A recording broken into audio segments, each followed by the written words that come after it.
Isang paalala, ang video na ito ay ayon lamang sa aking sariling pananaliksik. Hindi ko nais na pilitin ang sino man na maniwala sa videong inyong matutunghayan. Kung hindi kayo kumbinsido sa mga impormasyon at taliwas ang inyong paniniwala sa kaalamang aking ilalahad, maaari kayong gumawa ng sarili ninyong pagsisiyasat para sa inyong kakontentuhan. Ang videong ito ay gabay lamang sa mas malalim na kaalaman at pag-intindi at hindi gawa ng isang profesional. Naniniwala ako na malaya tayong magbigay ng opinyon at suhestyon bilang malayang mamamayan ng Pilipinas. Maraming salamat po.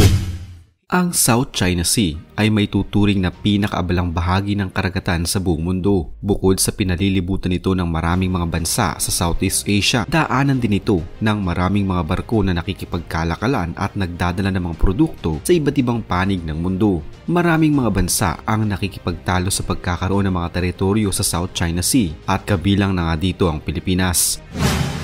Halimbawa na lamang ang Spratly Island na hindi lamang Pilipinas ang umaangkin, kundi maging ang Malaysia, Brunei, Vietnam at ang China. Subalit sa mga bansang nabanggit na ito, ang China ang may tuturing na pinaka-agresibo lalo pa at hawak nila ang kanilang mapa na may 9-dash line na pinipilit nilang sila ang nagmamay-ari sa halos 90% ng South China Sea. Alam ng maraming bansa kung anong meron ng South China Sea na tiyak na kahit na sino ay magnanais na angkinin ito.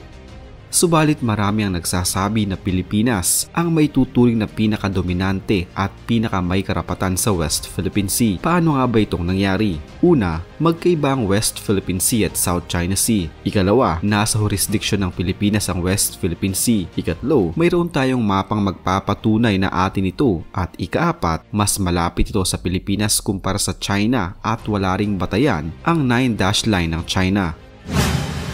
Marahil isa sa mga ipinagbubunyi ng mga Pilipino ay ang bahagi ng desisyon na sinasabing walang batayan ng historical claim ng China sa South China Sea. Ito ay dahil sa 9-dash line o ang katubigan sa loob ng linyang nakamarka sa isang lumang mapa ng China. Nakabatay ang karamihan sa mga inaangkin nitong bahagi ng dagat.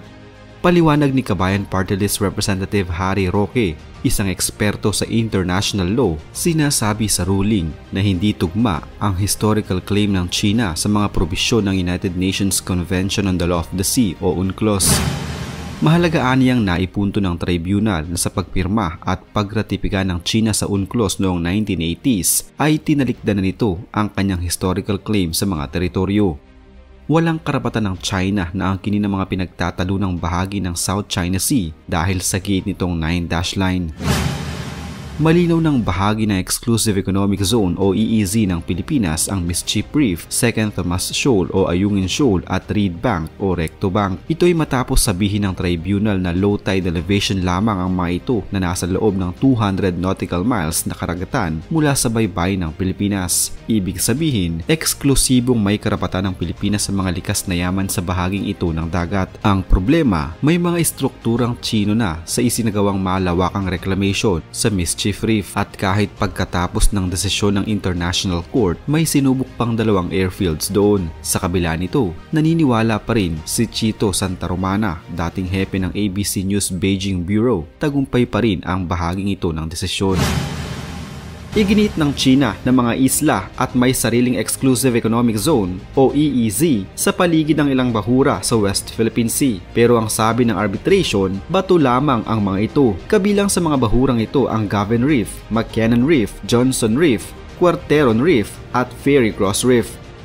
The Chinese look at Spratlys like an archipelago, and they claim that all these features are entitled to 200 miles by drawing a line over them so that we have overlapping EEZs that has been totally demolished, ani Santa Romana. Paliwanag naman ni Eman Kraft, Associate Professor ng Political Science sa UP, isa sa mga mababago ng desisyon na ito ay ang idea ng free passage sa naturang bahagi ng karagatan. Sabi ni Kraft, kung sinabing mga isla ang mga bahurang nabanggit at may sariling EEZ ang mga ito, hindi basta-basta makakapaglayag ng malaya ang mga sasakyang pangdagat doon.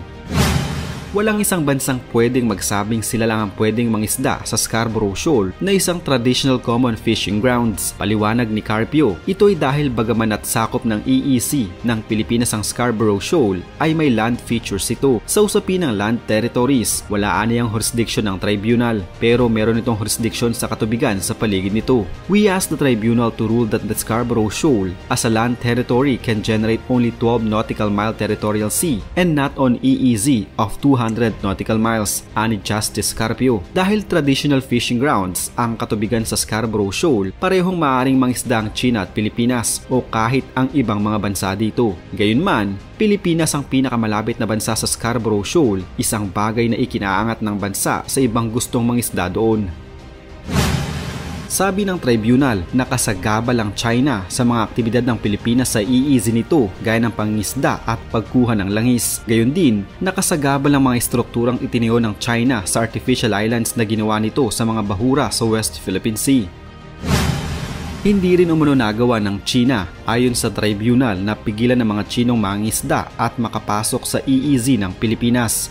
Dagdag pa ng tribunal, nagkabanta sa yamang dagat sa West Philippine Sea ang reklamasyon ng China doon, pati na rin ang pangunguha ng coral reefs at iba pang endangered species sa lugar. Malaking tanong naman para kay Kraft ang tanong ng kung sino ang mangangasiwa sa mga paglabag ng karapatan sa traditional fishing grounds lalo't hindi kasama ito sa EEZ ng Pilipinas. Paano nga ba ipinatupad ang ruling? Ipinipilit din ng China na isang Chinese explorer ang nakadiskubre sa South China Sea, libong taon na ang nakakaraan. Nakakapangisda na daw sila doon bago pa man maglayag dito ang mga taga-Europa. Kung ito ang kanilang magiging basehan, ang China ay pag-aari ng bansang Italy dahil si Marco Polo ang nakadiskubre ng China. Portugal din sana ang nagmamay-ari ng Pilipinas dahil nadiskubre ito ni Ferdinand Magellan.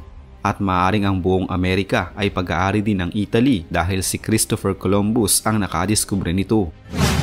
Kung ito ang magiging batayan ng China ay napakahirap paniwalaan ang kanilang inaangking teritoryo sa kanilang pinanghahawakang mapa. Bukod sa hindi kinikilala ng International Tribunal ang tila dinrowing lamang na mapa ng China na may 9 dash line at pumubor sa atin ang desisyon, ang Pilipinas ay mayroon ding lehitimo, luma at buhay na lumang mapang magpapatunay sa ating mga inaangking teritoryo. Ito ang Murillo Velarde Map. Malinaw na makikita sa mapang ito na kabilang sa Pilipinas ang Panatag Shoal o Scarborough Shoal na ang dating pangalan nito ay Panakot. Ang naturang teritoryo ay hindi makikita sa kahit anong sinaunang mapa ng bansang China. Ang Mapa de las Islas Filipinas o Mapa ng mga Isla ng Pilipinas na nilikha ni Padre Murillo at inilimbag noong 1734 ang itinuturing na ina ng mga mapa ng Pilipinas at pinakatanyag na mapa na naglalarawan sa bansa. Noong 1732, inatasan ni Gobernador General Fernando Valles Tamon ang Heswitang pari na si Murillo na gumawa ng isang mapa ng kapuluang Pilipinas. Iniukit ito ni Nicolas de la Cruz Bagay na inilarawan sa ilalim ng mapa bilang Indio Tagalo o Katutubong Tagalog at isang maestrong manlilimbag, mahusay na taga-ukit at tapat na kaibigan. Iginuhit ng isa pang Pilipino, si Francisco Suarez, ang 12 munting dibuho na naglalarawan ng mga eksena sa bansa. Inilimbag ang isang mas malit na bersyon ng mapa noong 1744 at inilathala sa kasaysayan ng probinsyang Jesuita ni Murillo noong 1749. Nawala ang mga plate ng mapa sa panahon ng pananakop ng mga Ingles sa Maynila noong 1762 hanggang 1764. Noong 1934, sa isang monograph na gumugunita sa ika-200 taon ng mapa, itinala ni Padre Miguel Selga ang 125 mahalagang isla na makikita sa mapa. Nitong 2012, naibalik ang mapa ni Velarde sa kamalayan ng sambayanan dahil sa alitan ng Pilipinas at China sa Panatag Shoal o Scarborough Shoal. Isang kumpol ng mga bato at maliliit na isla sa dagat kanlurang Pilipinas o dagat timog China malapit sa lalawigan ng Zambales. Inilalarawan kasi ng mapa ng Panatag na dati tinatawag na Panakot o Baho de Masinloc bilang bahagi ng Pilipinas. Ginamit ito ng mga pinuno at ng media ng bansa bilang patunay na lehitimo at makasaysayang pagmamay-ari ng Pilipinas ang Panatag. Ang inaangkin lamang ng Pilipinas ay ang bahagi na tinatawag nitong West Philippine Sea na pasok sa EEZ nitong 200 miles pandagat, ang Kalayaan Island Group at ang Scarborough Shoal, hindi ang buong South China Sea.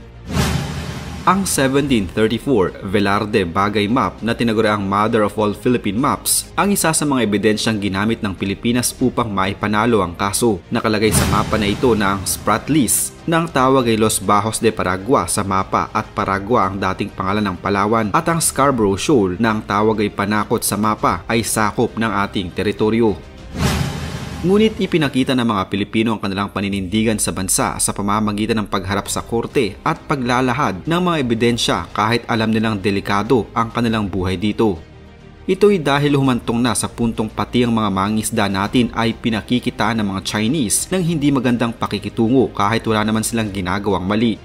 Kaya't napilitan ng mga opisyalis ng Pilipinas na maghain ng reklamo ukol sa usaping ito. At dito ay naghain sila ng kanya-kanyang hinaing ukol dito at nagbahagi din sila ng samot-saring ebidensya na dedepensa sa kanila. Ang pagkapanalong ito ng Pilipinas laban sa isang malaking bansa tulad ng China ay nagpapakita na kaya nating harapin ang ating kalaban at ipaglaban ang nararapat para sa atin. Hindi madaling makipagtunggali sa mga bansang mas malakas at mas malaki sa atin. Isa na namang kwento ng pagbabalik tanaw sa kasaysayan ang naitampok natin ngayon.